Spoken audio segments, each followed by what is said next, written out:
Okay, today we are going to cover lesson 3-4, solving two-step and multi-step inequalities.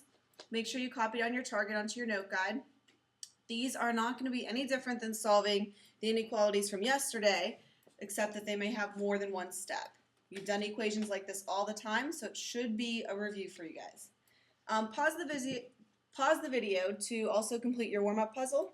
It's just a little riddle that I want you to try, and then I'll give you the answer at the end of the video. Okay, so we're going to solve each inequality and graph the solutions. Remember guys, I tell you all the time, make your life easier. If we look at this first inequality, remember we always want to isolate our variable. So think about what's happening to it.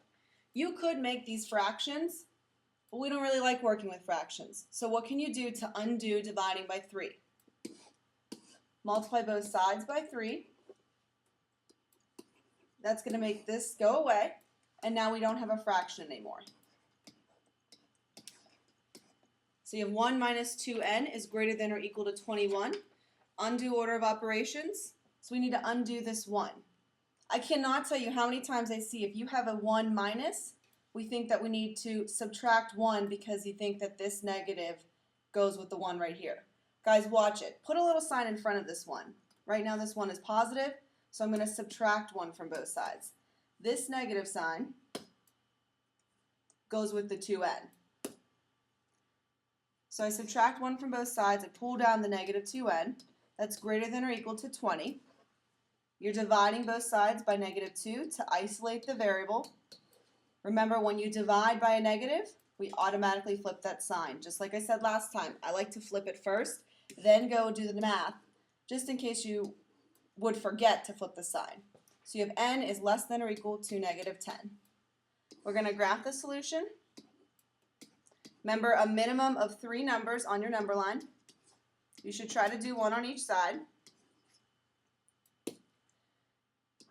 It's including negative 10, and we are shading to the values less than that.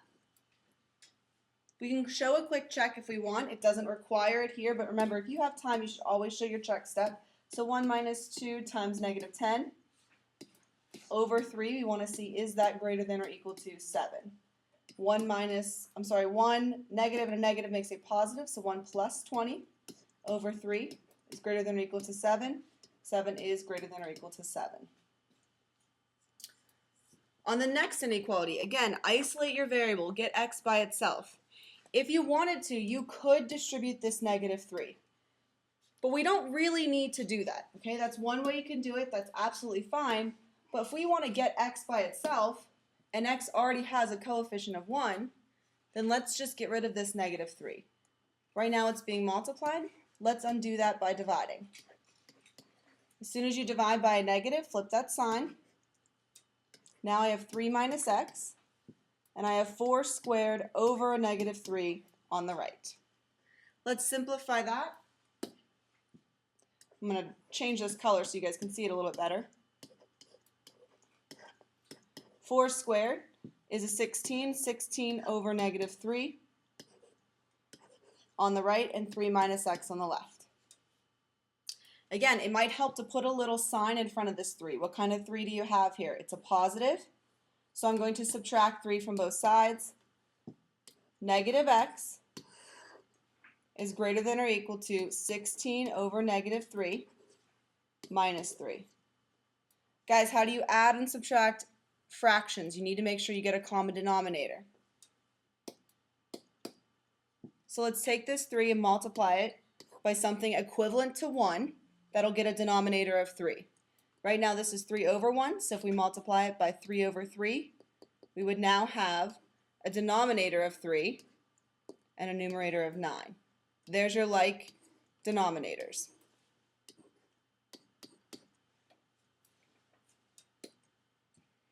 So you have negative x is greater than or equal to, when you're adding fractions, you just add the numerators, keep the denominators. So it's going to be over 3. You have a negative 16 plus a negative. Remember, subtraction is the same as plus a negative. 9. So you're adding 2 negatives. You add the numbers, keep the sign. It's negative 25 thirds. Last step, guys, don't stop here. Make sure you realize x is not by itself there. It has a negative sign in front of it. That's the same as a -1 times the x. So we can undo that by dividing by -1 or by multiplying by -1. Anytime you multiply or divide, you flip the sign. So notice we flip the sign up here. We're going to flip the sign again down here. You have x is less than 25/3.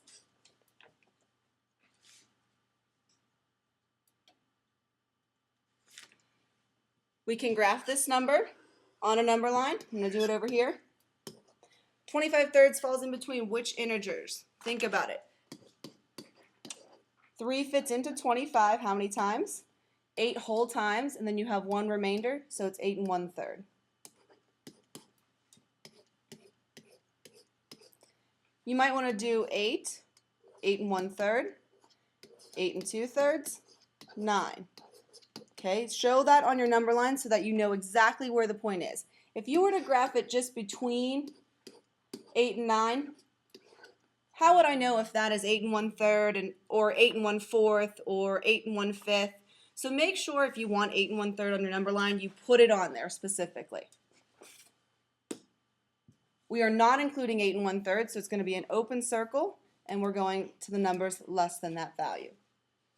I'm not going to show a check here because it's not part of the directions, and I told you with inequalities, you do not have to, although if you wanted to try a point, you could try 0. That would be the easiest. Okay, for these next two examples, I want you guys to copy them down, pause the video and try to solve them on your own, and then play the video and I'll be working out the solutions for you. On this first one, I'm going to rewrite it just so it's nice tall fractions so we know which numbers are clearly our denominators. Remember, you can get rid of these denominators if you want by multiplying through to clear them out. We did that with equations. You can do that again with inequalities. You don't have to, but if I multiply every term by 6, I will no longer have fractions. And I like not having fractions. We tend to make less mistakes, so that's what I'm going to do here. The 6 and the 3 cancel, you're left with a 2 on top, and you have 4f. The 6 and the 2 cancel, and you're left with 3 on top, so you have plus 3. And the 6 and the 3 cancel, so you're left with 2 on top, you have is greater than 2. A nice simple inequality here. You want to subtract 3 first. Now you have 4f is greater than -1. Divide by 4. We're not dividing by a negative, so we do not need to flip the sign. You have f is greater than -1/4. Again, since it's a fraction, we want that fraction on our number line. Oops. Let me put my 0 over here, -1/4, -1/2, -3/4, and -1. I'm going to have an open circle on -1/4. F is any number greater than that number, so I'm heading towards the positives. On the next one, you need to distribute. Since we have 2x terms, it's going to be best to distribute here. Remember that you are distributing the whole -5, so it's a -5 that's being distributed. If you did not do that, you're going to have to fix your signs. So you have 3 is less than 2x minus 5x minus 15. Always combine your like terms. So we have 3 is less than a -3x minus 15. We want to get our constants on one side of the inequality symbol. So since I have a 3 over here, I'm going to add 15 to both sides to get rid of it from the side that x is on. I have 18 is less than -3x. Divide by -3, divide by -3. Hopefully right here you're saying flip that sign. So you have an x on the right and you have -6 on the left. Like I said, guys, I strongly suggest that you turn that around. So we have x is less than -6, although you should be able to graph both, and I will accept both. Make sure you number your negative numbers in the correct order. -5 is larger than -6. -6 is larger than -7. You need 3 numbers on that number line. We're not including -6, so it's open. We're looking for the smaller numbers, so you're shading to the left. Okay, that's 4 examples of how to solve multi-step inequalities. You've done them with equations. You've done one-step inequalities. You're just putting those two concepts together now. So for your exit ticket for this section, I'm going to draw you a picture, and you're going to complete number 5 as your ET, exit ticket, entrance ticket, whatever you want to call it for tomorrow's class. So you're going to find the area, or you're given that the area of a triangle is less than 55 square inches, and I'm going to give you the triangle. You need to draw this. So include this in your notes. Your base is 5 inches, and your height is the quantity 2x plus 3 inches. So for your ET for tomorrow, I want you to write an inequality that can be used to find x, then solve the inequality that you wrote in part A, and then tell me what is the maximum height for the triangle. The area formula of a triangle, if you are not sure, is 1/2 base times height. So have this completed tomorrow. You'll also show me your notes. I told you at the end of the video I would show you the riddle from the beginning. So if there are 3 boxes, one is labeled apples, one is labeled oranges, and one is labeled mixed, and you know that they're all labeled incorrectly, which box would you tell me to pick from first so that you could relabel them and have them all be correct? If you said you would want to pick from the mixed first, you are correct.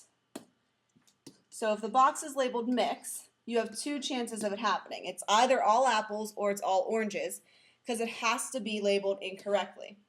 So if I pull out an apple, I know that the box is apples, which means this box has to be incorrect, so it cannot be oranges. So this must be mixed, making the apples box really oranges. Or your other case is maybe you pull out an orange. Then you know that this box is now oranges. You have these 2 left, but they both have to be incorrect, so this cannot be apples, it must be mixed, making the oranges box all apples. So if you got that riddle, that's awesome. If you didn't draw a picture, you didn't have to, but it may help you to kind of think through it. All right, guys, I'll see you tomorrow.